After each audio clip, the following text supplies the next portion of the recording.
Mom and Dad showed my brother a good time on his birthday, but on mine. They gave me a joke box, so I exposed them to each other. I don't think I've ever felt as invisible as I did on the day of my brother's 16th birthday. It wasn't just a birthday. It was like some kind of mega event that you'd expect for someone famous, not just some high school kid.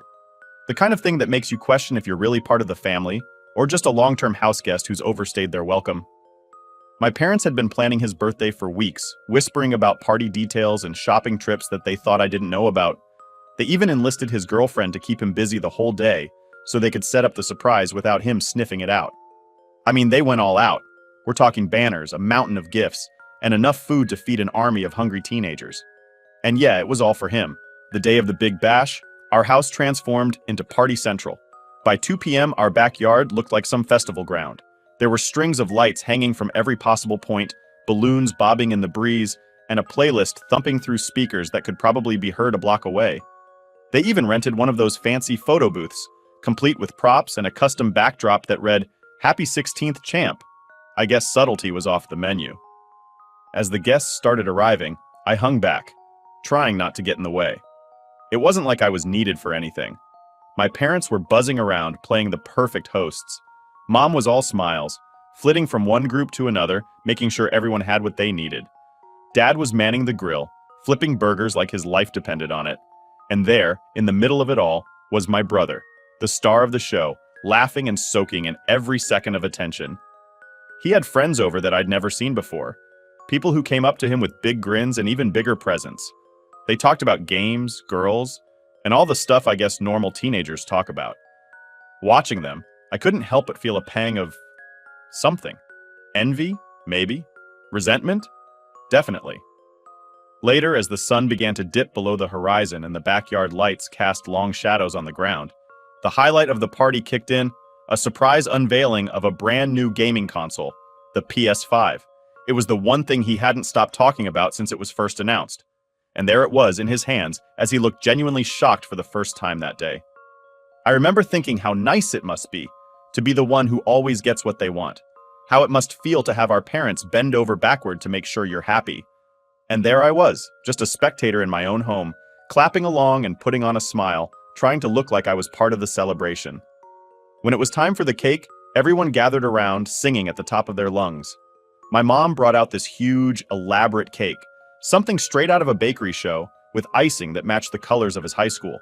My brother blew out the candles, everyone cheered, and for a moment, just a brief second, I saw my parents looking at each other with these big, satisfied smiles, like they'd pulled off the greatest thing ever.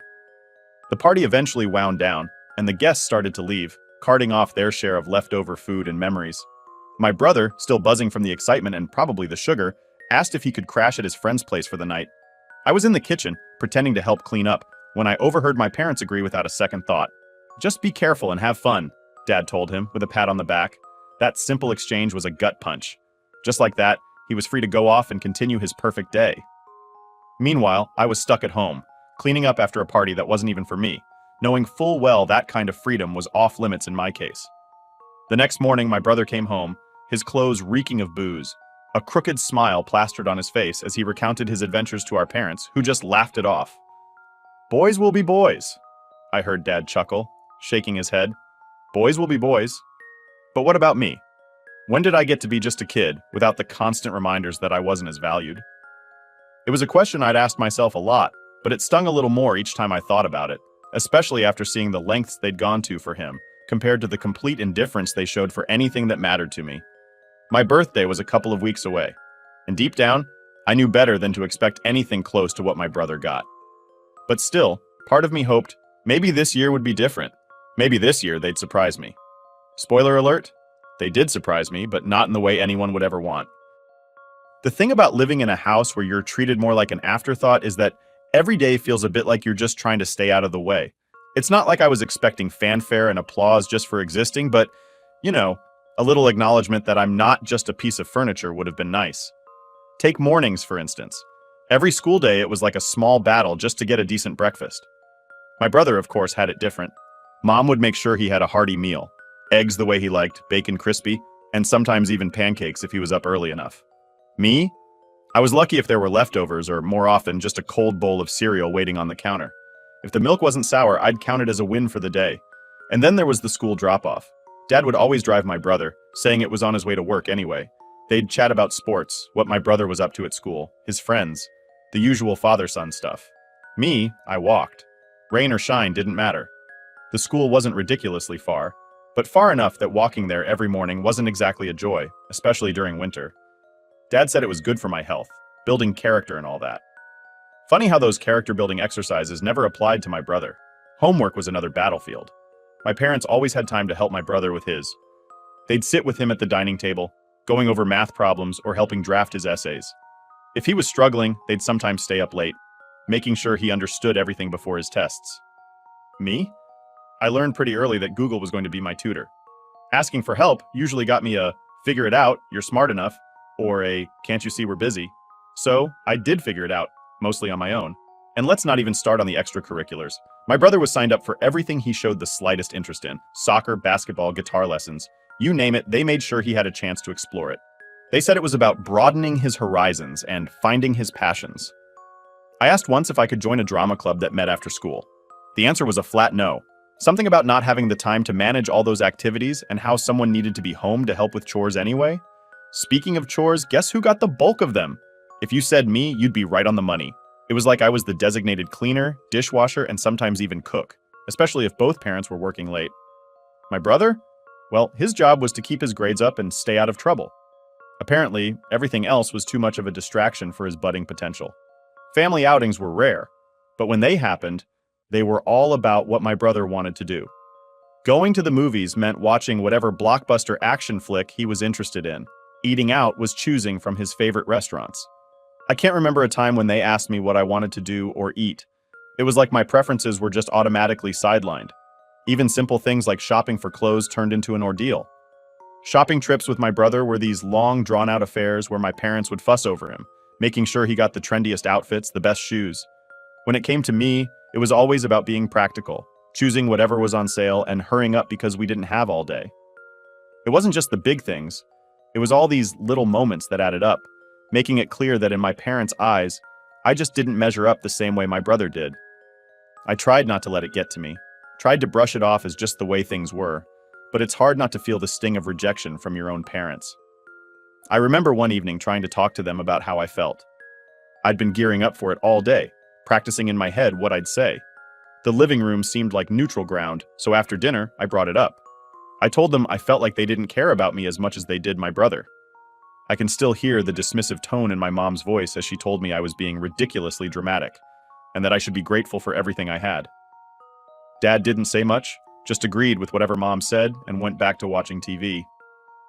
That conversation ended with me feeling smaller than I had before.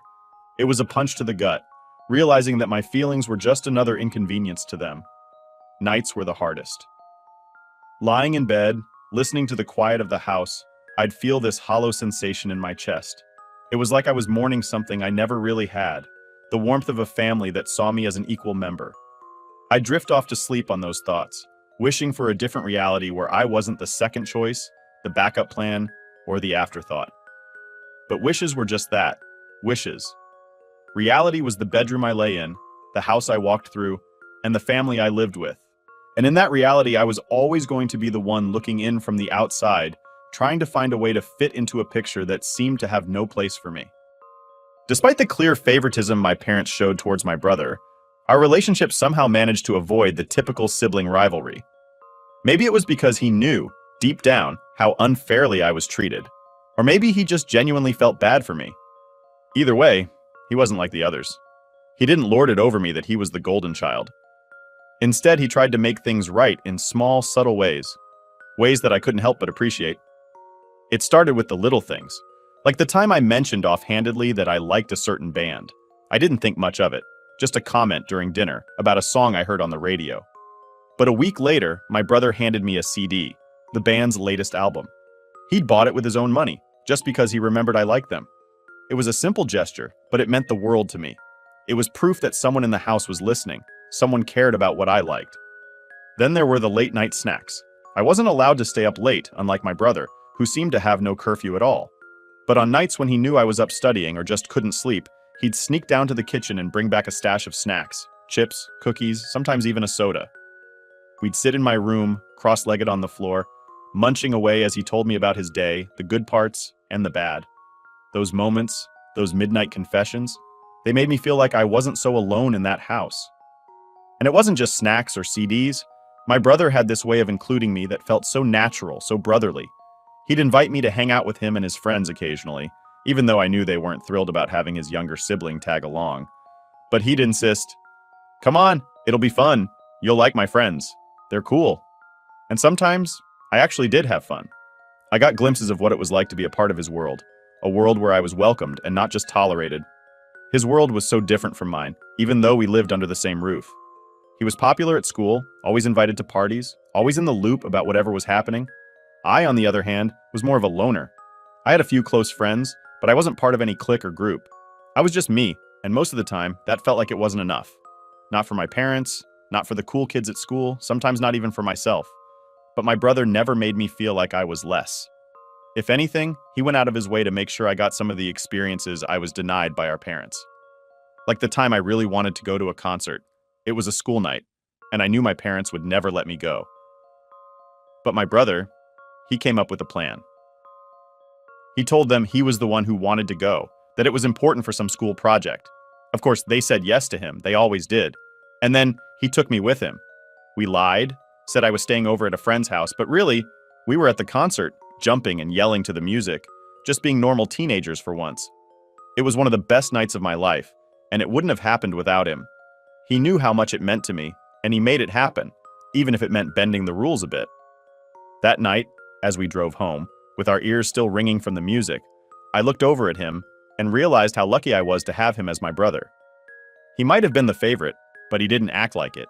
He acted like a brother should, protective, caring, and a little bit conspiratorial. Even with things as simple as sharing his gadgets and games, he was generous. When he got the new gaming console for his birthday, the one our parents had made such a big deal about, he didn't keep it to himself. He shared it with me, let me play whenever I wanted.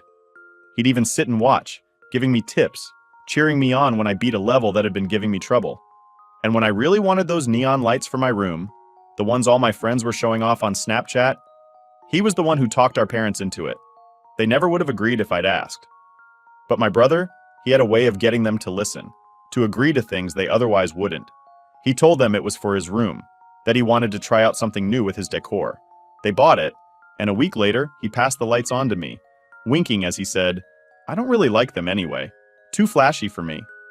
It's weird, you know, having this dual life where in one part you're ignored and in another, you're secretly supported by the very person who's given everything you're denied. It created this bond between us, a bond that was about more than just being siblings.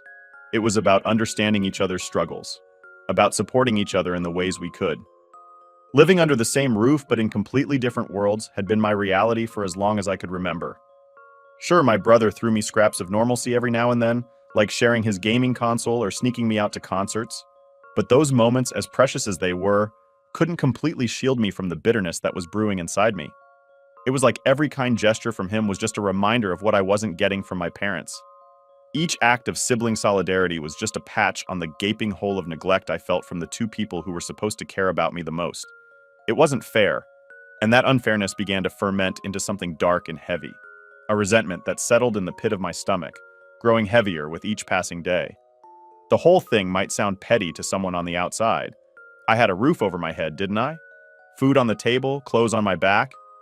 But it's hard to explain how deep the hurt goes when the very people who brought you into this world treat you like you're a permanent guest in their lives, not a family member. And not just any guest, a tolerated one at best. As my 15th birthday approached, the weight of my parents' indifference was especially crushing. I was another year older, another year stuck in this emotional limbo, and I couldn't help but think back to my brother's 16th birthday. The big party, the laughter, the way our parents had looked at him with so much pride and joy. Would I ever get that from them? A part of me knew better than to hope, but there was another part, a stupid, stubborn part, that wanted to believe this year might be different. I remember lying in bed the night before my birthday, staring at the ceiling and listening to the quiet of the house. Everyone was asleep, but I was wide awake, my mind racing with a mix of hope and dread. What if they surprised me this year? What if they had something special planned and were just really good at keeping it a secret? Yeah, right. My inner cynic snorted at the thought. The morning of my birthday, I woke up with a nervous energy buzzing through me. I got dressed, my movements robotic, and my thoughts scattered. I made my way downstairs, the smell of coffee, and the sound of morning news drifting from the kitchen. My parents were there, acting like it was just another day. No happy birthday, no smiles, just the usual morning routine. I poured myself a bowl of cereal, the milk thankfully not sour today, and sat at the table trying to gauge their moods. They seemed relaxed, chatting about some trivial thing or another. This was my moment, I decided. I'd test the waters, see if they remembered, see if they cared. I was thinking, I started, my voice steady despite the jittery feeling in my stomach. Since it's my birthday, maybe I could go hang out with Jess after school? She planned something small, just a few friends. My mom looked up from her coffee, her expression unreadable. Oh, it's your birthday, right? Well, we thought about it and… She trailed off, glancing at my dad. My heart skipped. They thought about it? That was more than I expected. I dared to hope, just a little. We got you something, my dad chimed in, his tone light, maybe even a bit teasing. He got up and left the room, only to return a minute later with a large box wrapped in shiny happy birthday paper. My name was scrawled across it in bold letters. My heart was pounding as he set the box down in front of me. This was it. They remembered. They did something. I tore into the wrapping, excitement bubbling up inside me, only to find another box, and then another. Each box was smaller than the last, a Russian nesting doll game that left me more puzzled with each layer. Finally, the last box, small enough to fit in the palm of my hand, came into view. I opened it, my fingers trembling slightly, only to be met with a burst of glitter that flew up into my face. A glitter bomb. The laughter that followed wasn't the warm, joyful kind. It was hollow, mocking. My heart sank. This was their idea of a birthday present? A joke? My eyes stung, not from the glitter, but from the tears that threatened to spill over. I looked up at them, my vision blurred, my voice shaky. Is this some kind of joke? My mom's face hardened. It's not a joke. It's creative. You should learn to take a joke anyway. Lighten up. My dad nodded, his face impassive. Yeah, lighten up. It's not like you need anything anyway. Their words were like slaps, dismissive and cold. I pushed the boxes away, my appetite gone, my day ruined. This wasn't just about a birthday gone wrong. This was a glaring confirmation of everything I felt. Neglected, unloved, unwanted. I stood up, my chair scraping loudly against the tile floor. Thanks for nothing, I muttered, my voice choked with emotion. I left the kitchen, left them sitting there, and walked out the door to school.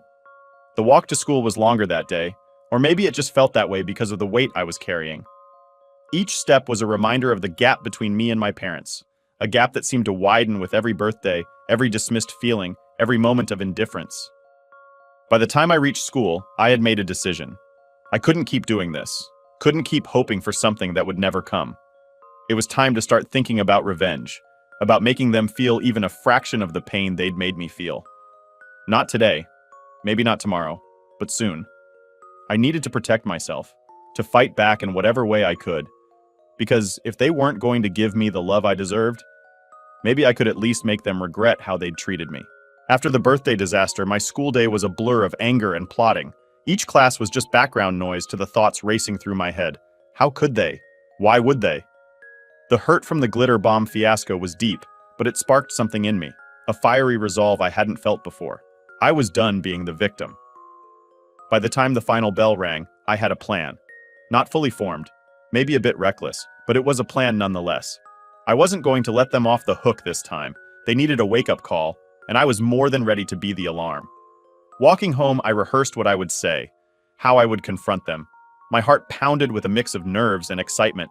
This wasn't just about revenge, it was about claiming some respect, some acknowledgement of the pain they'd caused. I got home to find the house unusually quiet. My parents were both there, which was rare given their usually conflicting schedules. They were in the kitchen, looking like they were gearing up to start dinner. Perfect timing. Hey, I started, my voice steady despite the butterflies doing acrobatics in my stomach. They both turned, surprise etched on their faces. Probably didn't expect me back so soon. We need to talk, I said, closing the door behind me with a click that sounded like a gunshot in the silence. They exchanged a look, a silent conversation that I wasn't privy to, but I didn't care. I was going through with this. What's on your mind? My dad asked, his tone cautious. I took a deep breath. This was it. I'm tired, I began, my words clipped. Tired of being treated like I don't matter, like I'm less important than him. I gestured vaguely upstairs, where my brother was probably holed up in his room. My mom's expression hardened. Here we go again, always so dramatic. No, I cut her off, my voice sharper than I intended. Not this time. You don't get to dismiss me. Not today. I locked eyes with her, holding her gaze to show I meant business. I deserve better than a glitter bomb for my birthday. I deserve better than being an afterthought in my own home. And I'm sick of it. Sick of all of it. The words tumbled out, fueled by every ounce of hurt and resentment I'd stored up over the years. There was a tense silence. Then my dad sighed, running a hand through his hair. We thought it was funny. We didn't mean anything by it. Funny? I scoffed. Is that what you think this is about? A bad joke? I shook my head, disbelief coloring my tone. This is about how you treat me every day. How you've always treated me. My mom crossed her arms defensive. We provide for you, give you everything you need. You're just ungrateful. Ungrateful? The word hit me like a slap. Ungrateful for what? Being ignored? Being second best? I laughed, bitter and hard. Yeah, I'm real ungrateful. The air was thick with tension, each of us caught in a standoff.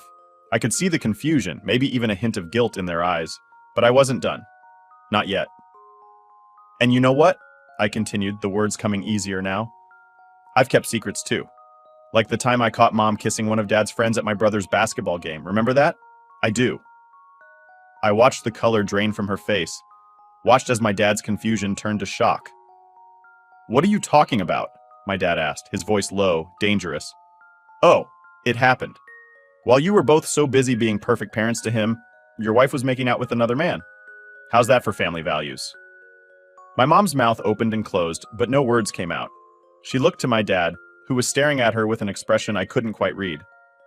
And Dad, I turned to him, my gaze cold. Let's not forget the adult movies I found on the computer last week. Really educational stuff, you know? Great for a school project. Now it was his turn to go pale. That's enough, he said, his voice tight. You have no right. I have every right, I snapped back. You made me feel like I have no place here, so why should I play nice? Why should I keep your secrets when you can't even remember my birthday? The room was spinning with accusations and hurt feelings, a toxic cloud that had been brewing for far too long. I had laid everything out, all the cards on the table, and it felt terrifying, exhilarating and terrifying. Then I laughed like a maniac and ran out of the house. I still remember the shocked expressions after what I said. Now I'm at school, and I'm really scared of going back home. And even though the thought of what they might do after I revealed those things is scary, my anger is still not satisfied, and I want to hurt them even more. Should I just not go back? Or should I talk to my brother and ask his help? Maybe I should actually just go all the way and plot my revenge for all the times they treated me like shit and just be done with it. After all, it's a guarantee that I'm going to be punished for my behavior. So why not do more harm, and then get punished? Or maybe I should keep my mouth shut and just try to get through 3 more years of hell and focus on getting into a good college and building my own life. Update 1. Hey everyone, I really can't thank you enough for all the support and good vibes you've sent my way through your messages and comments. It's been a bit of a lifeline during what's easily one of the toughest times I've faced. I haven't updated sooner because honestly things have just been way too much, and up until recently I didn't even have access to my phone. Let me backtrack a bit and fill you in on the chaos that's been my life lately. So after my last post, I came home to find out that my parents had a huge blow-up. My brother, who was home at the time, filled me in because by the time I got there, the storm had already hit. My dad had been harboring suspicions about my mom having an affair, and something I accidentally let slip ended up being the last piece of the puzzle he needed to confirm his fears. That night, my dad didn't come home, and my mom was livid. In her anger, she took it out on me, grounding me indefinitely and confiscating my phone, effectively cutting me off from everyone. She was so furious, she even banned my brother from helping me out and threatened to take his phone too if he tried to pull any stunts to aid me. Despite the severity of the lockdown, thankfully, she didn't get violent, but I was pretty much left to stew in minimal contact with the outside world. Fast forward to now, I just got my phone back after what felt like an eternity. My dad decided to move out a few days back, saying he needed space to think things through, which has just added to the already heavy and gloomy atmosphere at home. After some time to reflect, I realized that plotting revenge or any kind of payback was just going to make things worse for me. Being isolated from everyone for over a week made me see that any more punishment from their side could really break me. So I've decided to just keep my head down and try to get through the rest of high school as quietly as possible. Many of you reached out through DMs, and I'm sorry I couldn't respond sooner. Everything felt like it was crashing down, and I was barely keeping it together. The escalation at home was unbearable at times. My parents' arguments turned frequent and highly volatile, often breaking the silence of the night.